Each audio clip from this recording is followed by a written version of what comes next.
जय Bharat news team live से मैं उर्वशी हमारे सारे दर्शकों का स्वागत करती हूं। आज हम फिर से 132 केबी सब स्टेशन मौजूद हैं। कुछ समय पहले हमने आपको दिखाया था कि यहां पर किसानों ने लगातार बिजली की कटौती को लेकर धरना दिया था और बहुत गुहार लगाई थी, लेकिन आज मैं आपको बता दूं कि कांग्रेस वरिष्ठ नेता डॉक्टर केवी सिंह ने भी शहरवासी गांववासी किसानों की इन समस्याओं को देखते हुए बार बार उनकी जो सुनवाई नहीं की जा रही थी उसे देखते हुए वरिष्ठ नेता डॉक्टर केवी सिंह आज यहां पर अपने कार्यकर्ताओं के साथ किसानों के लिए, शहरवासियों के लिए, लोगों के लिए, जनता के लिए यहां पर पहुंचे हैं और सुबह से आज एक्शन दफ्तर के बाहर यहां पर धरना दिए बैठे हुए हैं। और मैं आपको बता दूं कि बहुत सारे ऐसे मुद्दे जिनसे उन्होंने हमें अवगत करवाया, जिस तरह की जो बिजली हरियाणा को मिलनी चाहिए थी, जो बिजली डबवाली वासियों को या आसपास के गांव वालों को मिलनी चाहिए थी, हरियाणा को मिलनी चाहिए थी, हरियाणा की हक की बिजली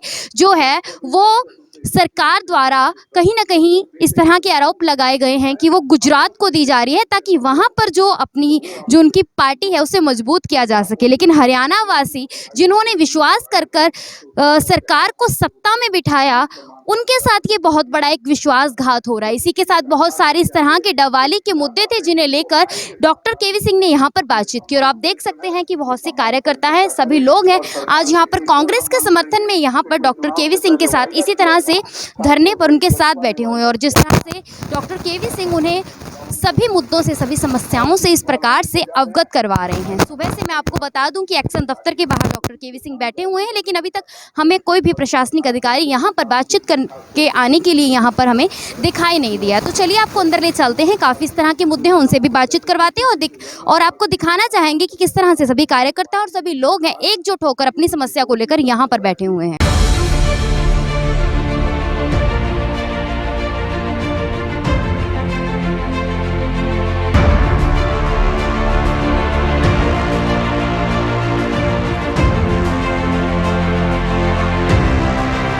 उदाहरण आपके सामने कि जो उस टाइम जो हमने समझौता किया तो एक गुजरात के अंदर मुंद्रा जगह है, वहाँ से स्पेशल एक लाइन महेंद्रगढ़ तक आई और वो वहाँ से 1400 एग्जैक्ट मेरे को याद नहीं, 1427 या 1485 कुछ ऐसी मेगावाट बिजली अडानी से यहाँ हमारे महेंद्रगढ़ से आकर सारे हरियाणा को मिलनी थी।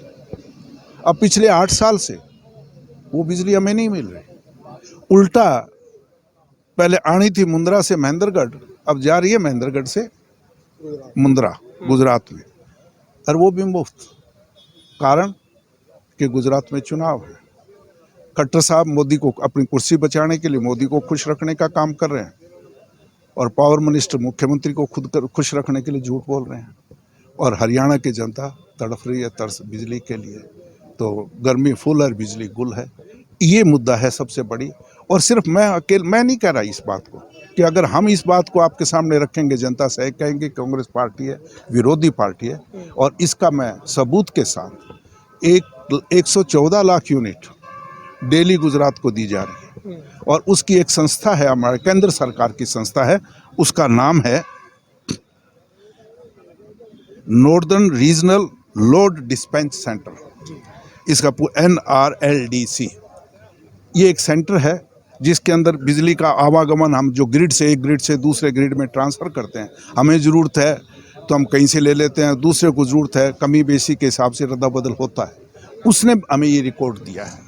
और उसके बाद इस बात को भी ना माने, एक जो फेडरेशन बनी हुई है all India engineer power engineers federation, जो एक रजिस्टर्ड संस्था है जिसके अंदर एक सारे हिंदुस्तान के जो पावर इंजीनियर्स की एक फेडरेशन है, जैसे आपके जर्नलिस्ट की है, ट्रेड यूनियन है, इसी तरीके से एक फेडरेशन है। उसके जो स्पोक्स पर्सन है मिस्टर VK गुप्ता, उन्होंने बाकायदा लेटर लिखा है RK सिंह को, जो पावर मिनिस्टर हैं सेंटर के अंदर, कि पिछले 8 साल से ये 1400 या जो एग्जैक्ट नंबर मेरे को याद नहीं, 1487 या 27 है, कि जो हरियाणा को मिलनी थी वो नहीं मिल रही, वो बिजली कहाँ जा रही है, इसका स्पष्टीकरण दें। तो अगर वो बिजली सही बिजली हमें 11,000 मेगावाट हम छोड़ के गए हैं, 8,000 हमारी डिमांड है, 3,000 मेगावाट बिजली को ये कहाँ खुर्द-बुर्द कर रहे हैं, सवाल इस चीज़ का है। और ये सरकार जनता के साथ धोखा कर रहे हैं। और दूसरी तरफ जो जिस वक्त हुड्डा साहब ने 2 रुपये 94 पैसे में बिजली का समझौता किया तब तो हमारे पे ये उंगली उठा रहे थे कि बड़ी महंगी ले ली, और अब खुद 5 रुपये पीछे, वो 2 रुपये 94 वाली तो मुफ्त गुजरात को देने का काम कर रहे हैं और 5 रुपये 75 पैसे में बाज़ार से बिजली खरीदने का काम कर रहे हैं। तो ये है, इस बात का अमनार था कि कम से कम मेरे कार्यकर्ताओं को सही स्थिति का पता तो लगे, ताकि लोगों को समझा सके ये सरकार किसान मजदूर विरोधी है, इसमें कोई दो राय नहीं है। और कल मई दिवस पे भी मैं गया था, और उस वक्त भी मैंने एक छोटा सा आंकड़ा आपके सामने रखना चाहूँगा, क्योंकि मजदूरों के जो खास तौर पे लेबर है, उसमें 2 तरह के लेबर होते हैं। एक तो होता है ऑर्गेनाइज्ड, एक अनऑर्गेनाइज्ड, संगठित और असंगठित। ऑर्गेनाइज्ड मीन्स जो पक्के हैं, अनऑर्गेनाइज्ड जो कच्चे हैं।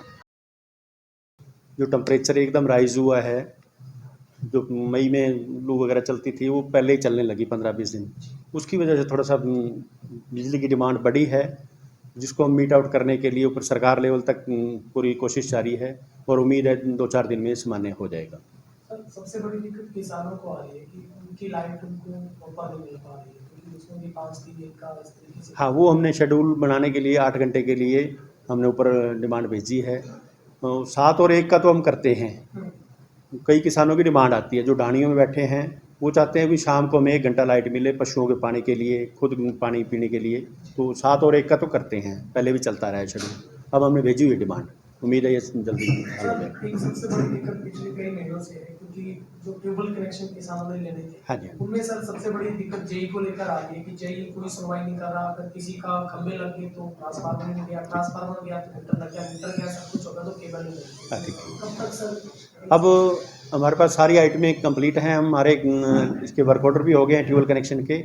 पोल और कंडक्टर, हम पोल लगभग खड़े हो गए हैं हमारे। अब खेत खाली हैं, हमने पोल खड़े करा दिए हैं, और तार भी हवाई हुई है। वो इश्यूएबल होने में कल या परसों हो जाएगी। तो हम 1 महीने में लगभग सारे कनेक्शन कंप्लीट कर देंगे।